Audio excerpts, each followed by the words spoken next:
All right, I want to show you a couple of crazy clips that have been circulating through social media. Here is Vivek Ramaswamy. He held a CNN town hall where he was shut down by host Abby Phillips. Let's watch. At the debate last week, you used the phrase inside job to describe what happened on January 6th.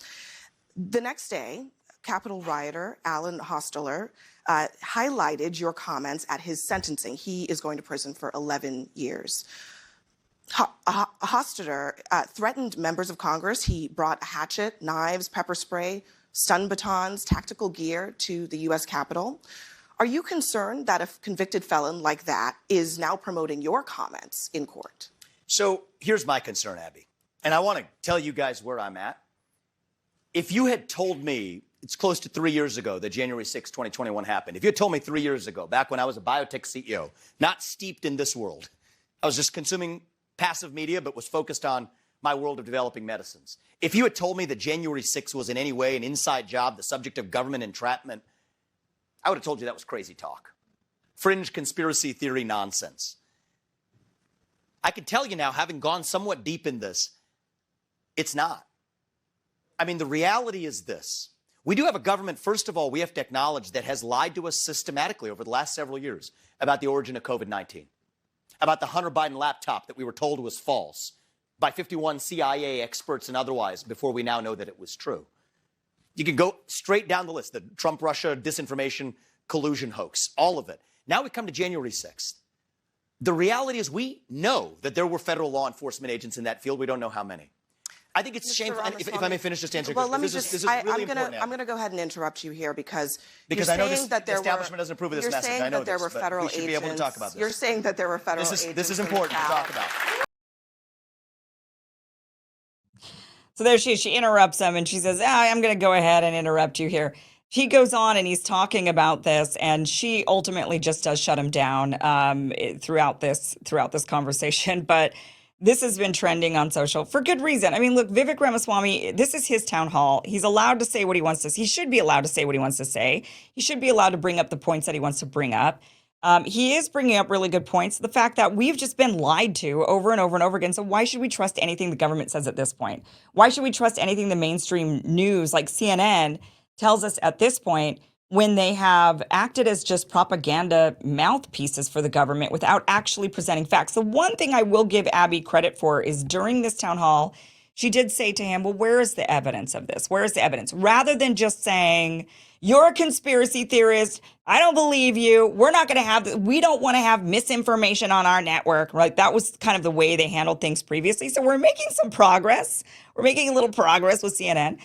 So previously they would say, we don't want to hear from you. You're a misinformation spreader, and we don't want that on our network. Now she says, give me the evidence, give me the evidence. And he says, look, he wants to give his opinion on what he's thinking and what he's saying. And he's essentially asking for evidence. He's saying, we were not given all of the tapes. Give us all the tapes. Give us all of the information.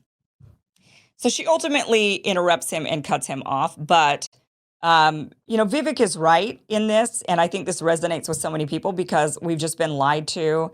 They won't give us all of the evidence. They continue to baby us and say, well, I'm just going to give you the information. You're on a need to know. You're going to get what I want you to get. And then not only are you going to get the information that I'm going to give you, but I'm also going to give you the conclusion.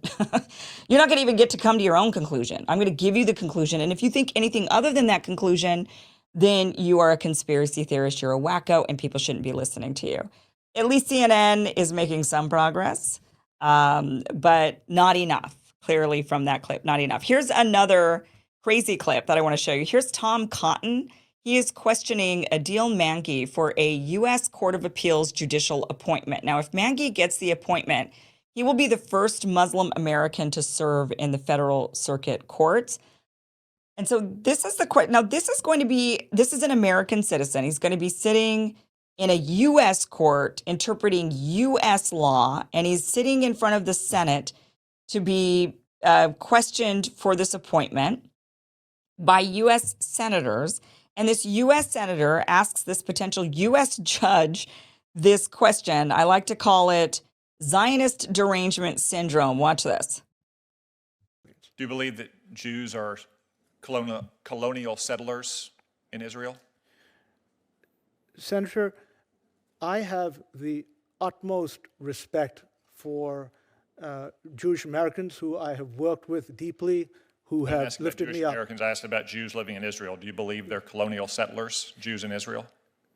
Senator, the conflict in Israel raises issues of policy. I'm not Runge, from. this is getting back to what I was saying with Ms. Yeah. Berner. This is a simple yes or no question. Are Jews in Israel colonial settlers? Senator, I don't feel qualified to opine on that because it's not a region whose history I've studied or where I'm from. Yeah, no kidding. Why in the world are you asking a potential U.S. judge about a foreign Middle Eastern country and the conflict that they're having over there and whether or not they are colonial settlers based on what law? Like, what law would he be interpreting in order to? And I mean, Zionist derangement syndrome is what that is. There is no reason for Senator Tom Cotton to be asking that.